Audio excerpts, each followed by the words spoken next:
With the available ice surface continuing to shrink, players are starting to find new ways to distribute the puck. ATI is here to break down the latest passing trends in our second installment of the Summer Recap series. Trend number 1, prioritizing one-timers. As ATI has discussed ad nauseum, one-timers are almost always a better option than a clean shot. This is difficult to keep in mind when your line mate has a prime scoring chance, but even harder to remember when it's you alone in the slot with the puck on your stick. But the smartest players in the NHL are deprioritizing the pucks on net adage for plays that can expose half the net. Points decision here makes my case. You have a player with the most goals on his team walking right into the slot and dishing to Kuch, who is more covered than he is. But if the pass does get over, it's a goal, and Point assesses the total scenario correctly. Speed of the pass is critical, and you have to factor both the goalie and the shooter. For example, mini 1Ts require a softer touch, and since the angle isn't changing much, the speed really doesn't make a difference. When a pass requires a push-off from the tendy, consider a faster speed, or hold the goalie by faking shot. Just don't get a reputation for only passing, because defenders and goalies will catch on a bit quicker than you think. Trend number 2, indirect passes. The speed of defending, combined with the ridiculous ability for all players to bat down pucks, has given rise to indirect passes, which can be broken down into aerial passes and bank passes.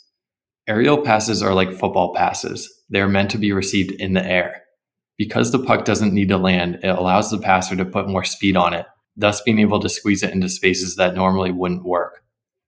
On this congested play at the blue, Aho gets the puck above the typical fly zone, clearing the defensive stick and allowing for an easy catch and go from Svech. You can see sometimes this doesn't always work, and other times it simply happens by accident. But it's a good last-ditch option for you and your line mates if you have practiced this before. End-board bank passes are almost as old as the game, dating back to Howe and his so-called production line. But Pasta's Game 7 goal in OT reminds us that this technique can provide an opening in even the tightest of games. The key to the end-board bank is sending it in at an angle that would bounce the puck right back towards you. This will be the best way for the puck to settle in the danger area. Second tip is to keep it along the ice, or at least as low as the baseboards. This will give you the best chance of an honest bounce. Bank passes off the end boards are usually set plays or between two players with a history, but I expect this to be something line mates tinker with in an effort to relieve neutral zone pressure. Bank passes also don't need to be off the end boards. Neutral zone banks have become more of a tool for playmakers to reach players that are flying the zone.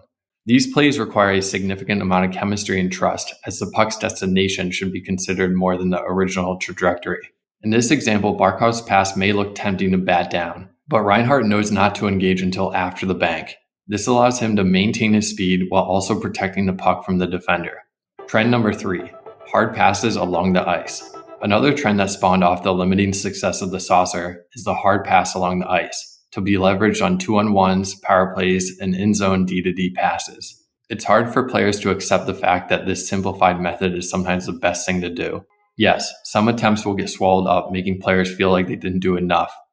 But with the right speed, you really are putting defenders in a bind, with their success mostly up to luck.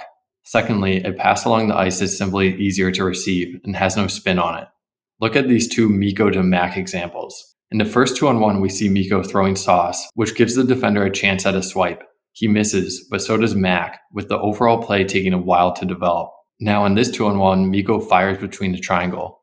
The defender impressively gets a leg on the ice, but it's no match for the puck speed, and now Mac is in free. In the O-zone, it's all about risk-reward, and the abundance of passes through the house that are along the ice prove this method is worth the risk.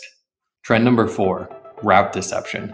A theme that has appeared in our shooting trends video has a spot on this list as well, but this time you are manipulating the desired passing lane instead of the desired shot location.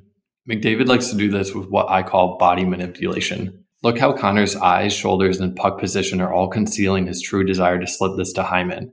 It gets 3 Sharks to drop their guard, and McDavid is left with one of the easier passes you're going to see. Kuch, on the other hand, deceives you with a blade. His stick is constantly showing pass, making it very hard for defenders to know when and where he's going to release.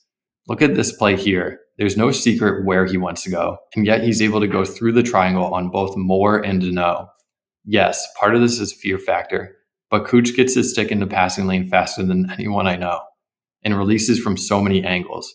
It really does become a guessing game. My advice for this trend is to hide your true intentions when possible, and start paying attention to your passing release just as much as your shooting release. The best pass is the one that gets to the receiver, period. Before we get into the final part of this video, I'd like you to consider sharing this with a coach or line mate you think would benefit from watching this. At Along the Ice, we focus on the subtleties of the game and what the future of hockey looks like. We hope our viewers become students of the game and thus better players. We end with something that is less of a trend and more of a mindset shift, and that's getting open. While players have always been told to get open, it's hardly taught or practiced. We rationalize great plays with words like no-look pass and chemistry, with explanations from announcers like this. He gets to the puck first, and that radar about him. He already knows where everybody is going to be before he even touches the puck. But that so-called magic needs a receiver on the other end. Getting open is an art and an expectation. There's a reason why Hyman and Poit can put up big numbers. And that's no knock on them. In fact, it's the opposite. They found a need in our game and are starting to perfect it. And I'm looking at more players in the future to fill this void. I'm just scratching the surface on this topic, so let me know if you'd like a separate video on this. That's it, folks. As always, I hope you enjoyed the content and learned a thing or two along the way.